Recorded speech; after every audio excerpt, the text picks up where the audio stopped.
Palace at 2919 East Broadway. This is the Jake Feinberg Show. Thank you so much for making us part of your day today. And very quick but very special announcement.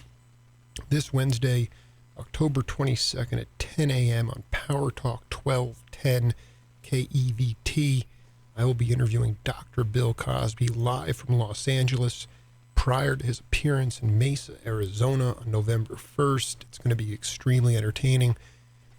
This Wednesday, Power Talk 1210, 10 a.m. in the morning. Be there. I am where I am today as a broadcaster because of the music created by my guest. Free-form music with constant creation, in the same vein as Sonship Woody Theus, George Marsh, Wilton Felder, Jim Keltner, and Phil Upchurch. His gravitational pull has been towards cosmic sources of energy with reams of sequential patterns, asking, why are you ripping off my brothers, man? Why are you ripping off your brothers? When we were lovers, Eruptions with Wolfgang Meltz, or polyrhythmic drum duos with Carl Burnett. I am climbing a mountain, getting lifelines from my guest, and centrifugal forces of pulse, feeling, magic, and movement. It started for him in Chicago with John Lee Hooker and Oscar Brashear, cutting albums under the guidance of Leonard Chess and putting melodic invention in alternative clubs like the Ash Grove, where Victor Feldman played the cuica, and some chick is moaning into the microphone while my guest peppers the audience with echoplex variations of Stan Getz and Charlie Parker. And I begin to realize that this whole journey has been an open door that leads to 4 doors, to 12, to 24, in prisons of light and love, which is really what allows you to get blood from the sun. John Klemmer, welcome to the Jake Feinberg Show. Well, hello. First thing, can I ask you a favor? Could you please type out and print out that amazing intro you just gave me? Of course, man. No problem. I'll give you anything you want, brother. Keep. Yeah, I'll give you anything you want, brother. That's an amazing. I've never heard before such a conglomeration and knowledge and insight of all different people and time periods in my career and everything. So that was fascinating. You reminded me about some people that I have forgotten about. You know, there was a book that was popular a number of years ago that I liked very much, and it has a title. I have a song with a title, and it just came to my mind right now, especially after I was listening to your introduction, which surprised me. But the name of the book and the name of the song is "What Do You Say After You Say Hello?" Well, here's the thing, Klemmer.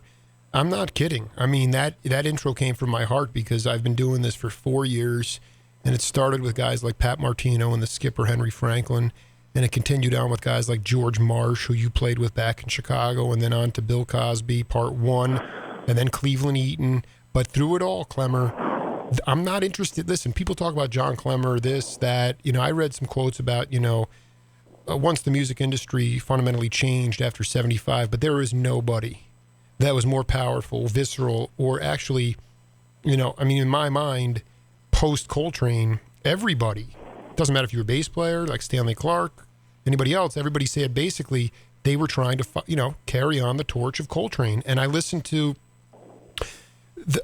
listened to the idea of your constant creation, all the little notes within the records that I've found, and I say to myself, this cat he burns, and he's just like me, pouring out creation, pouring out ideas, love, and basically that's it. I mean, the stuff that I listen to is people are like, oh, smooth jazz. What the heck are they talking about?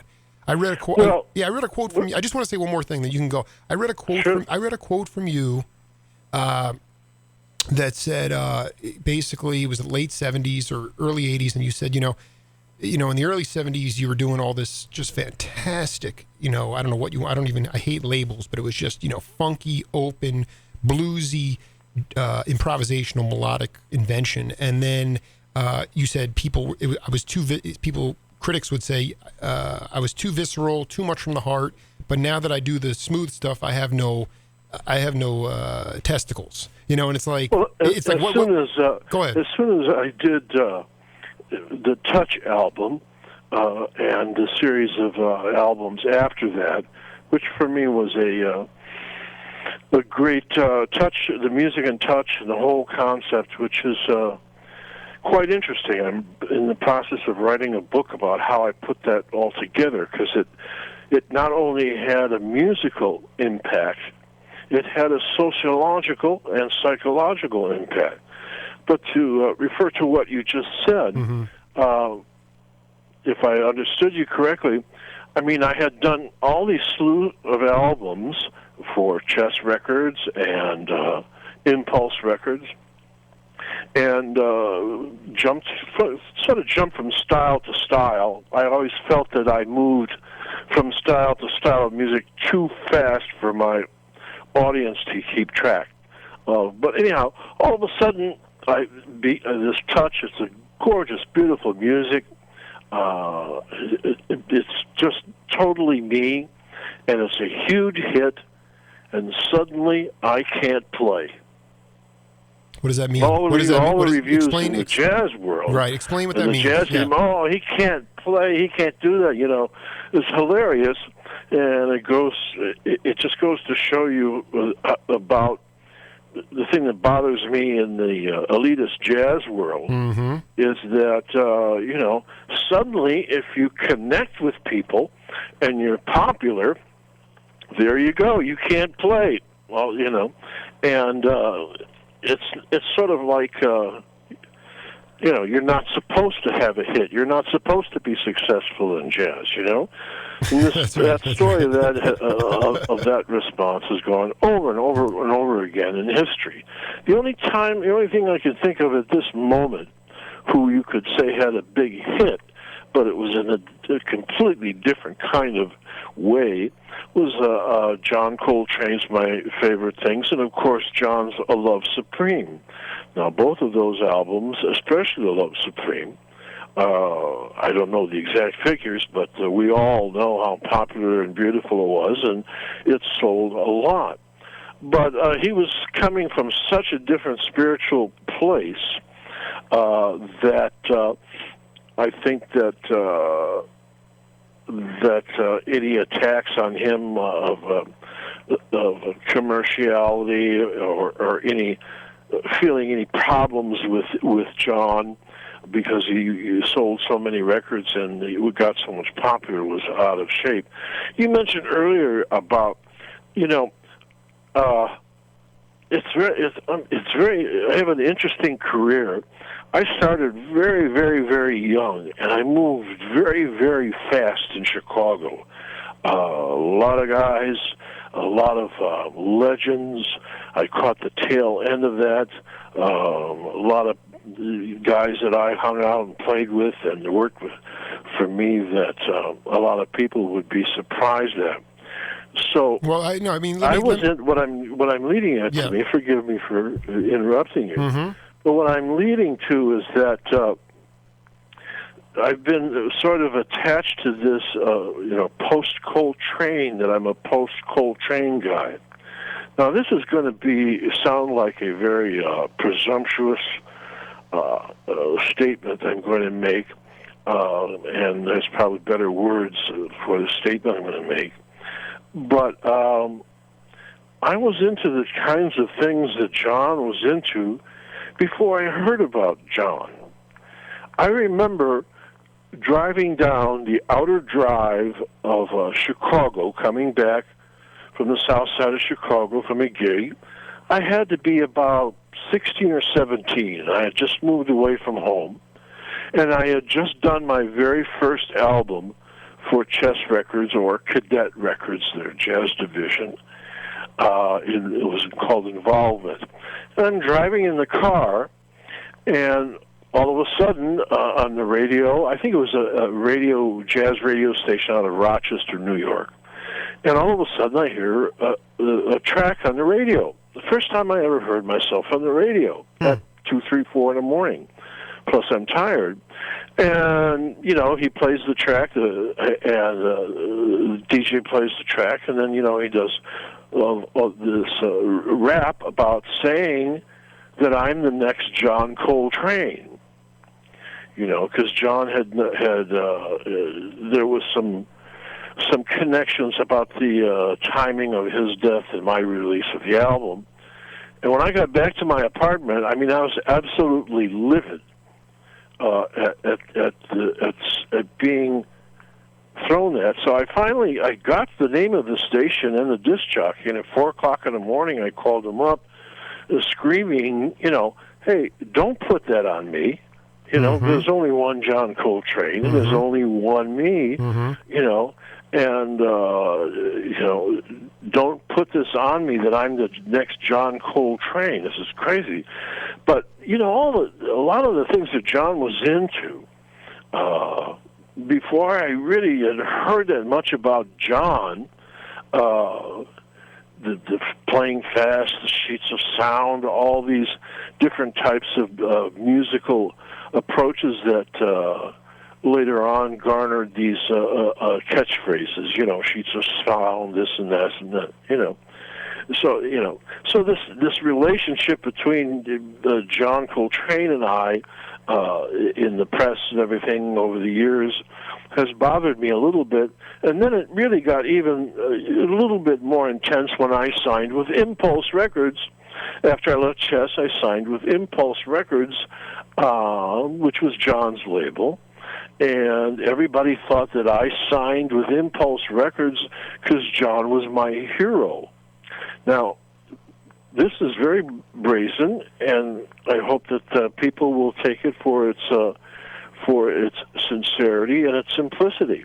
I signed with Impulse Records because I knew that John Coltrane's catalog would last forever, which meant that Impulse would last forever, which meant that the records that I made at Impulse had the potential for lasting forever. I didn't sign to Impulse because John was my hero. I certainly admired the guy to no end, as we all did, you know. So I just kind of want to clear this whole thing up about this Coltrane thing. Now, I want to be clear on the Jake Feinberg show. We're not going to apologize or set the record straight. In my mind, Klemmer, I was born in '78. Any jazz critics that went after you, or whoever they were, did a disservice to the music of that time. In no way, when you listen to your early albums, and I'm more familiar, probably you got to be more familiar with Coltrane, obviously, when you signed with Impulse, but you're not trying to comp anybody. You're trying to be yourself. The DJ in New York was Harry Abramson. He did a show in Rochester that you could pick up from midnight to 6 a.m. in the morning. To me, I mean, it's like, I guess he was trying to be complimentary, but... He was but at the end of the day... And I knew that, you know, deep inside, but yet, you know, as a human being, as a person, I could sense his... I dig. His trying to be nice and everything like that. But as an artist... I had to defend a certain degree of integrities and things like that, you know. Well, I want to do something. I want to play a track of music for you right now because I have a very important question on the backside. We're going to listen to this, come back, and we'll break it down with John Klemmer on Power Talk 1210, okay? You betcha.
All right, Mr. Klemmer.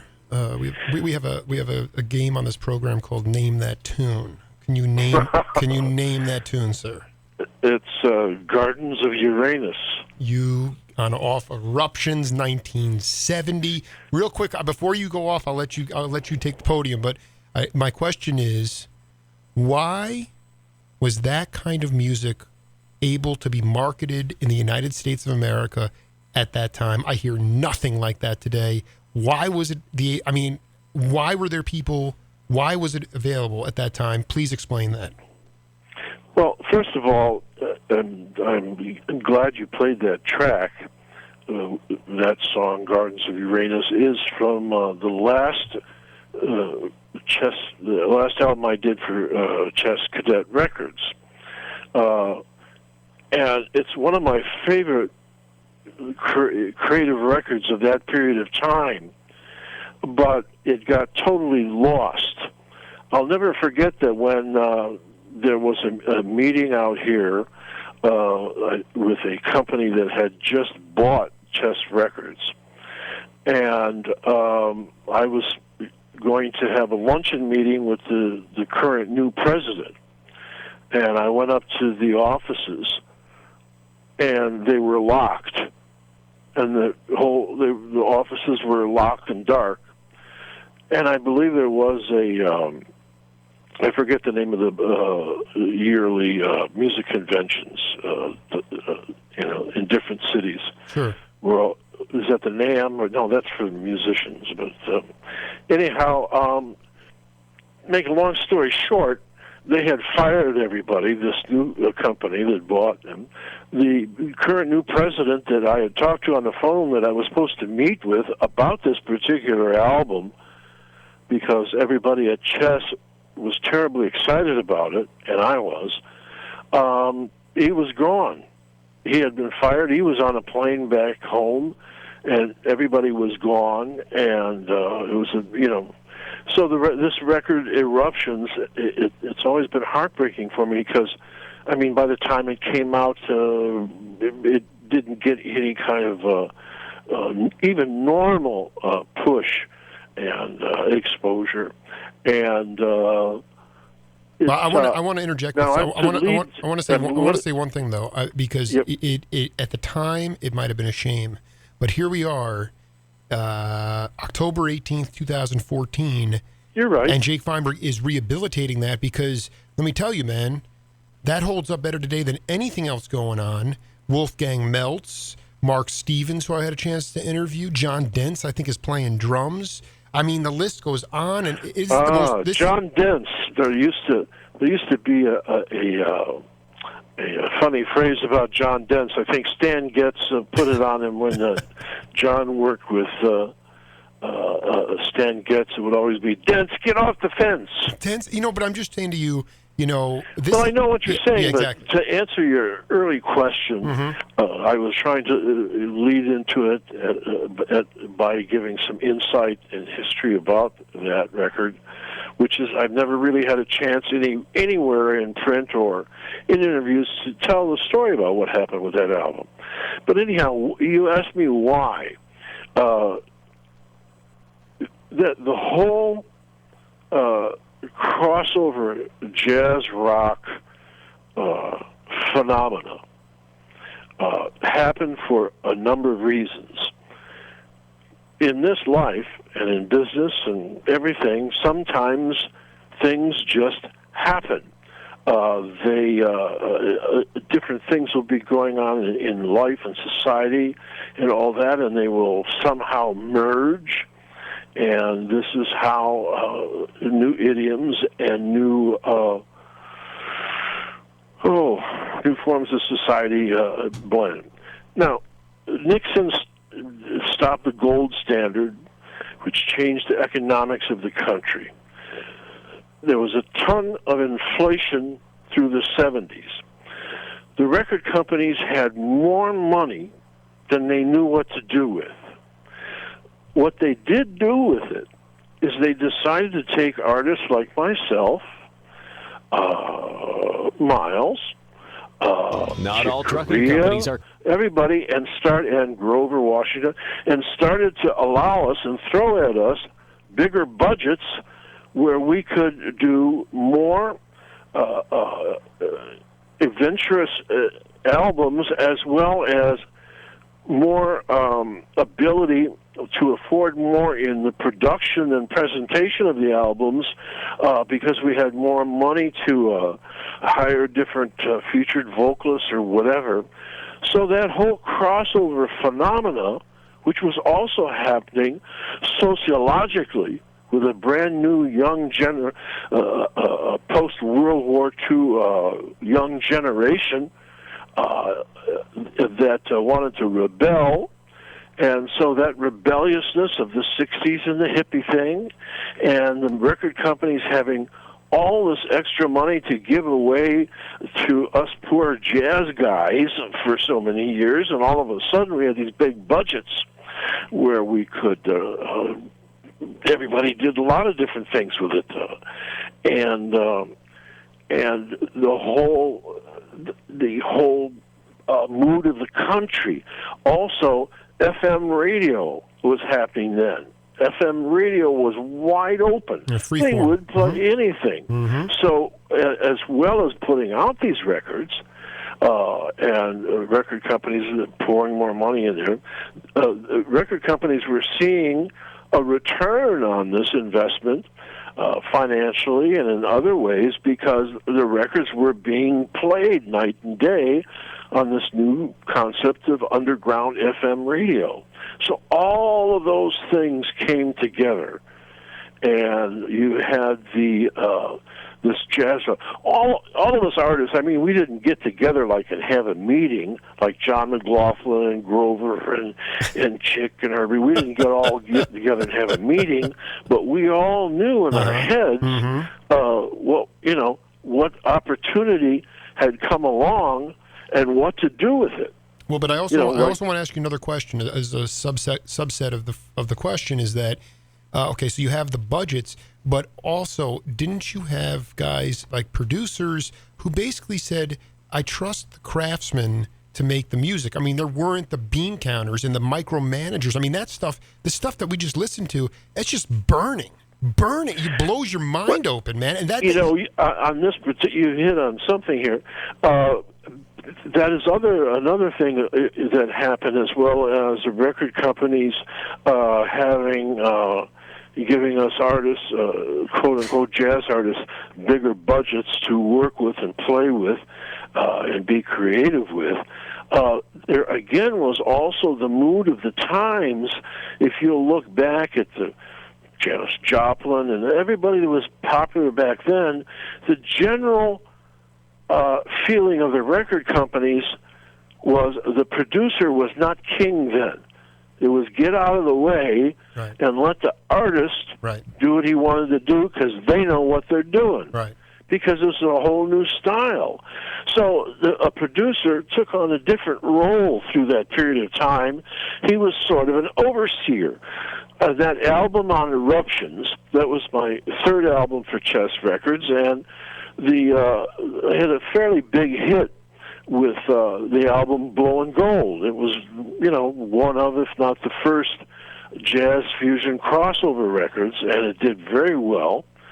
And I did another one after that. This was going to be the third album, and I said something about, listen, let me produce this myself. It's just a waste of time for anybody to, So they said fine. And we were in the middle of the sessions and recording, and I see I see in the control room a gentleman walk in that looked vaguely familiar. And we did some takes, and I walked in the control room, and it was this man that Chess Records had flown out to Los Angeles to double check and see how I was doing on these sessions. And he introduced himself and shook his hand. He said, "Bye, John." I mean, he must have stayed. He heard one track. He probably heard Guards of Uranus, which you just played. He heard one track, and what was there to say? And he just literally got on a plane and went home, and went back to Chicago to the label, and started telling him that John's doing stuff that we never even heard of before. So he doesn't really need any help. But the point being that, again, during that period of time, producers were more of overseers, and facilitators, I think. Facilitators. I mean, they were able to they would come up with ideas, or they might, but not really. Mm-hmm. In other words, it was if you think back now to all like pop artists and I'm just pulling them from the hat here, Simon and Garfunkel and Janis Joplin and the Grateful Dead, mm-hmm. and all over the map, and even a lot of pop artists. It was all artist driven. The record companies and the A&R people really got out of the way. I think partially because they didn't understand what was all the music yet. You're absolutely right. And I've talked to 400 cats prior to Mr. Klemmer, one of my inspirations. But the other thing is that from your generation is that, they were making tons of money and they didn't understand the music. So they said, heck, we'll just get out of the way. We're just making money. And so that's right. And that was so. But this is very important for historical purposes. How did you meet Ray Manzarek? I had romanced and found a manager that I liked working with, and he was the manager of the Doors. Now, this was after Jim Morrison passed away. Right. And the name of this fellow was Bill Siddons, really a lovely guy, warm, lovely, giving guy, honest, and the Doors were going to go out on a tour, and they wanted to have a jazz saxophone player. Mm. And so they called up ABC Records, which was the owner of Impulse Records, and Bill was asking around. He knew nothing about jazz, and was asking for a jazz saxophone player. And somebody recommended me, and he called me up. And for some reason, I went through a week and a half of agony. It was a great deal of money, but yet I didn't really want to do it. It wasn't my style of music. You go back and forth in your head. Here's a very named group that I could do this tour with and get my name out there, And it was really frustrating to Bill. I went back and forth, and then I finally said, I can't do this. It just doesn't feel right. It's hard to put in words. And Bill said to me, can I come over and meet you? You put me through all this stuff back and forth for a week where any other saxophone player would have jumped at the chance, and I'd like to meet you. So he came over, and we talked and everything, and I felt an immediate rapport with him. And so it was through Bill and him handling the Doors. And I didn't really know the guys in the Doors that much when Bill was managing me. It was often a separate thing, totally away from the Doors. And I got a call from Ray Manzarek, who was doing his own album. I think it was called "The Whole World Started with Rock and Roll" or something like that. You're darn right. But I want to be clear about something, Klemmer, because we got to work on this. My favorite, post Morrison, there was another album after the rock and roll album called The Golden Scarab, and you are on that album. And yet, I look at the back, and all the accompanists, it's Mayuto Correa, it's Milt Holland, it's this and that. You're not on the vinyl. You're not on the vinyl. I had to look it up online, and that's very important. Yes, that's important. But so Ray called me up and asked me to do it. And at that period of time, I never really ever did that many guest solo things. It was always like just by instinct of whether it felt right or something like that whether I accepted it or not. A lot of times I didn't really enjoy the process of it, and the Steely Dan. So Ray called me up and asked me to do this thing, and he said it was a very strange sounding track and all that. And I'll never forget, because he came over with his wife and this little baby, who's probably in her 20s and 30s by now. And he and Dorothy came over with the little girl, I believe it was, and came over to my apartment, condo, whatever, where we were living at the time. And we were in the back of the house in my music room, and my wife came back and kind of tapped me on the shoulders and whispered to me in my ear that she was a little alarmed, that she didn't know what to do, that the little girl and baby was eating the cat food on the floor, was eating out of the cat food dish. And I mentioned something about it to Ray. I don't know where Dorothy was, and we all walked back into the kitchen, and I remember Ray surprisingly say, well, it's not that bad food, let her do what she wants, all of these anecdotes. And Ray was a very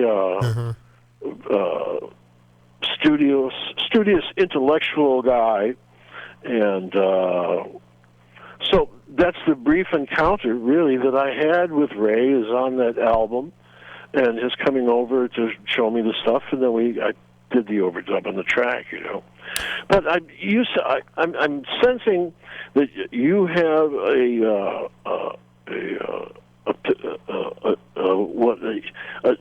liking for this a certain period of time of my music, of the Chess records and the Impulse records and that stuff, rather than what I call the touch period of music, when I left all that. I think the day my soul died was the day that you went off to touch, and that's the truth. No, I'm kidding. I want to play. No. I want to play another tune for you. And again, name that tune. You're darn right. I marinate between 65 and 75. We'll listen to this track, and then we'll come back and talk about it. All right. Music on the Jake Feinberg Show is sponsored in part by the Stereo Hospital, with over 40 years of experience repairing all types of home audio equipment, from vintage table radios to digital surround sound. At 4044 East Speedway inside Metronome Music, it's the place to take your turntable, CD player, tape deck, heck, just about anything to do with a stereo. 722-4610 is the number to call. The Stereo Hospital. Jake Feinberg Show appreciates their undying support. Mr. Klemmer, you're on. Name that tune. It's really. I was thinking about my comment before you played this track about my curiosity about your predilection for this particular period of time in music, and as you were playing the track, I was thinking to myself that this is one of the valuable services that you're serving that I might not have been totally aware of. That you're somewhat focused on this particular era and these particular years of music and recording. Would you say I'm correct in that?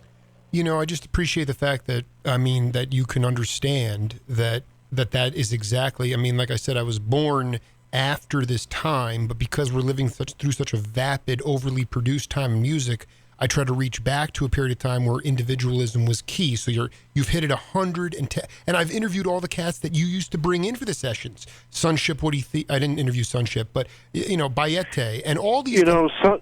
Sonship was such he passed away, right? We lost him about 4 years ago. Yeah. His name was Woody Theus. That's right. And he brought his drums over when he was still in high school to my apartment and auditioned for me in my apartment when he was Woody Theus.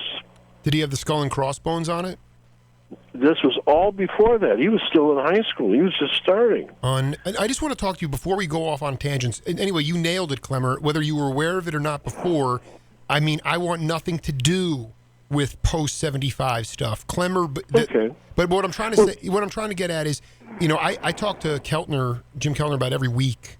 And he said he hasn't spoken to you in years, but what people need I have a great story about Jim Keltner. Go ahead. Yeah, I want to hear it. Tied in with the tracks that you played for me. Because I want to tell the audience that what they were hearing before was, I don't know which channel it was, but one channel was Shelly Manne, one channel was Jim Keltner on that. Okay, let me stop you right there because I have to do this. Go ahead. Now, back then, Shelly Manne had a jazz club here in Los Angeles. And for 2 or 3 times a year, I would work 2 weeks, 3 times a year at Shelly's Manhole Club for a week, and then sometimes he would bring me in to open for Miles or something like that. So I got to know Shelly Manne. Long story short, I found out from Shelly Manne, and then I found out through someone else, maybe Manzarek, that Jim Keltner and Shelly Manne idolized each other. So now what I did on the very session of the songs that you just played, it's not on those particular tracks, but it's on that album. Just because I'm that kind of guy, I called Shelly and I called Jim Keltner without telling him and booked him for the date. I love it. So I'm sitting in the control room waiting for this. And I don't know who got there first. I think it was Keltner got there first. And all of a sudden, Shelly Manne comes in, and they're looking at each other, is this a mistake or something? And I just kind of waved from the control room with a thumbs up and watched these 2 guys both set up their drums, and they were talking like crazy and everything. But that's the kind of the producer part of me, too, that I wanted to capture on record that fire between them. The first time that they ever played together, these 2 guys from completely different genres of music, jazz and rock, who had never played together, And although in full disclosure, Keltner was dubbed by Charles Lloyd part of the modern jazz protégés with Jack Folks, because Keltner was a jazz snob from an early age. He just happened to be a studio fiend. But you're telling me the track we just played was not double drums? That wasn't double drums? To the best of my knowledge, no. The track that you played, interestingly enough, is a song called Rainbows from an album I did, which was the first album I did for Impulse, which was called Constant Throb. Exactly. The other interesting thing about it is I only recently rediscovered that song. I don't spend a great deal of time listening to my old records. And I like that melody. And I made a note to myself to go back and take a look at that song and take the basis of that melody and expand upon it. I want to tell you something also. I can't remember distinctly. They may be on, the both of them may be on that track. I know for definitely they were both on a track on that album called Let Me Touch the Wind, Well, I want to tell you, when I moved to Tucson in 2003, a wandering nomad from Florida, and I walked into a record store, and I had been looking for it. I had begun my search for vinyl, which really put me on this course, Mr. Klemmer. But the first record I bought in Tucson was Constant Throb, and in 2003. And at the time, I had not started my broadcasting, but I was looking at the back of the album. I said, "My God, look!" Are you aware of a solo saxophone album? I think it was one of the first ones called "Cry." No, I just want to. Are you aware of that? Yeah. I recorded that solo saxophone album shortly after I did Touch. Point being is, I recorded that solo saxophone album at a studio in the middle of the desert in Tucson. I wanted to record the solo saxophone album that I knew everybody, including management, everybody would go cuckoo. So I wanted to slip out of town, and I can't remember who. Somebody told me about this brand new, beautiful studio out in the desert in Tucson. I cannot remember the name of it. The word fur, F-U-R, fur trading, maybe. And so my parents had moved to Phoenix, so I flew to Phoenix and then drove with my parents to Tucson, where we checked into a motel.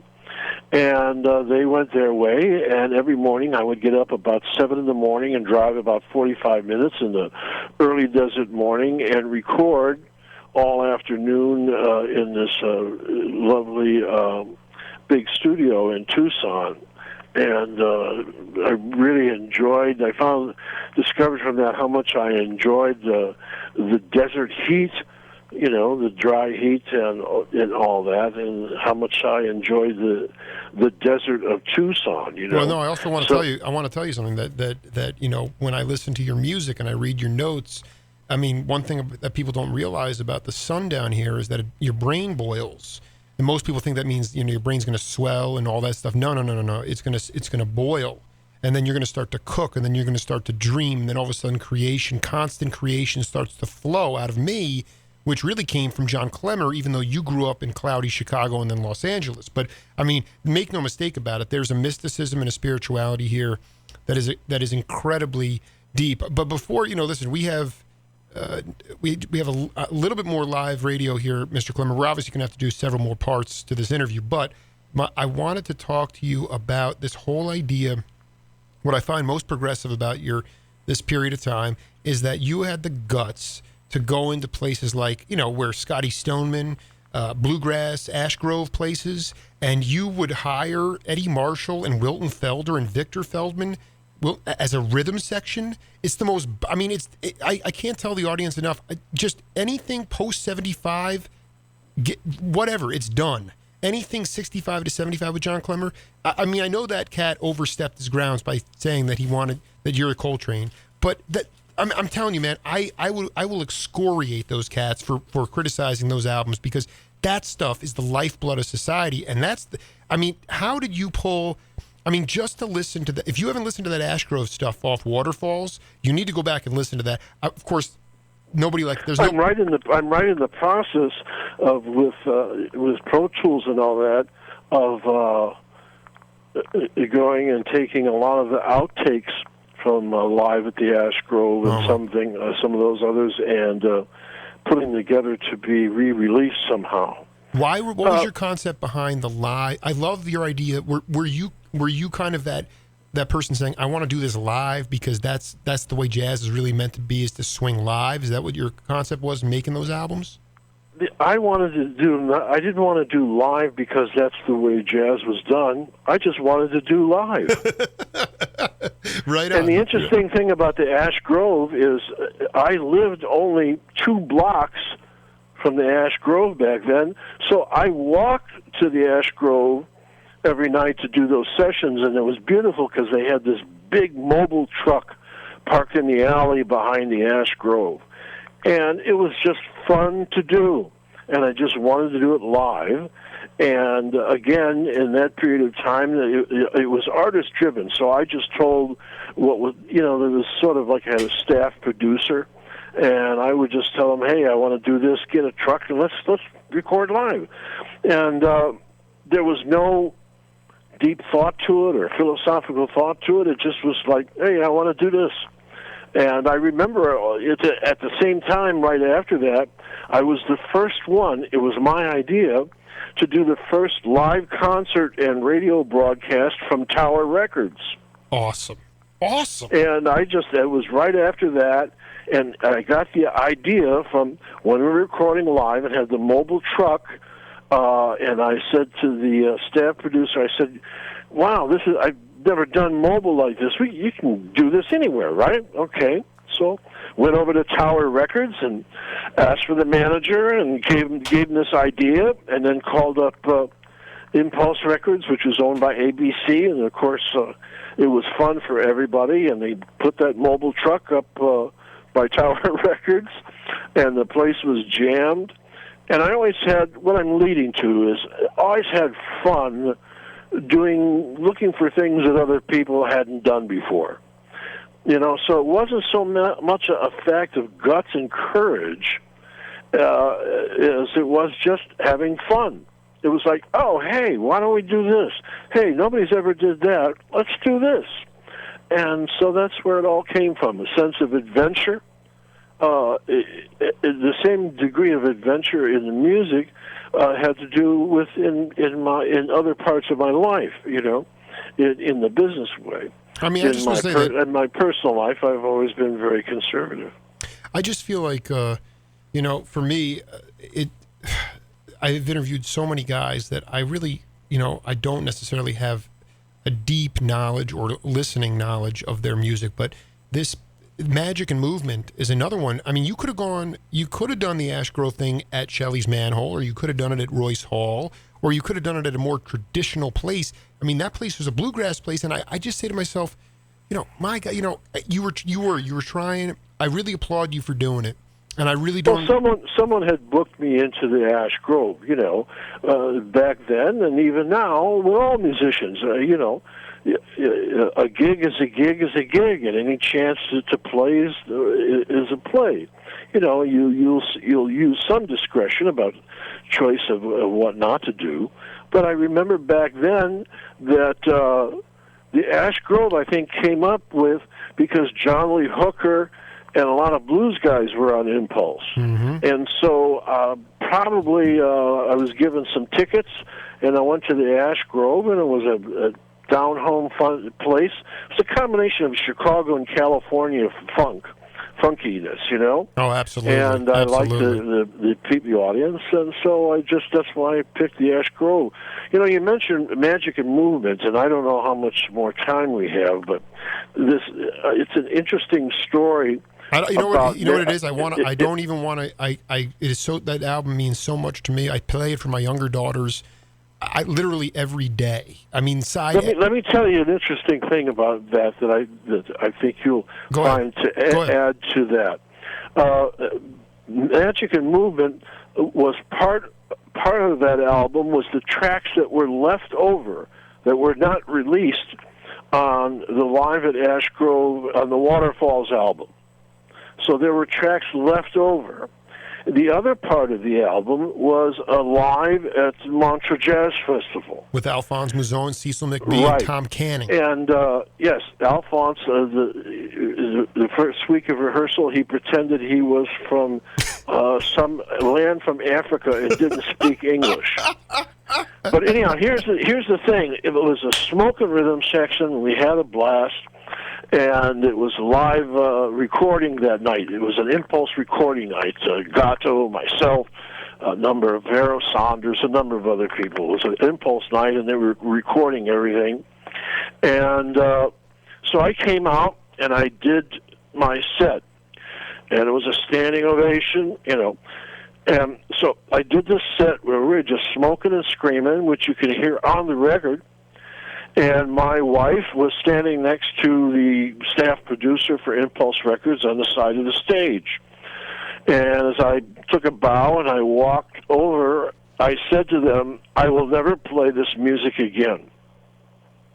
And they were kind of looking at me, didn't understand what I was saying, and I could tell by their look, this is just some crazy musician talking. I had to go do an encore. And so I went out and I did an encore. And as I walked off of the encore, I said, again, I'll never play this music again. Which was, that decision was a predecessor for the eventual movement to the Touch album and that whole style of music. John, we got to wrap. And you can hear it on the record, is that I realized when I was out there performing live and recording at Montreux, there was no more place that I could take that music. There was no place further that I could expand on it. There was no further that I could take the audience. There was only a certain limited amount of people who liked that music, and I wanted to reach more people.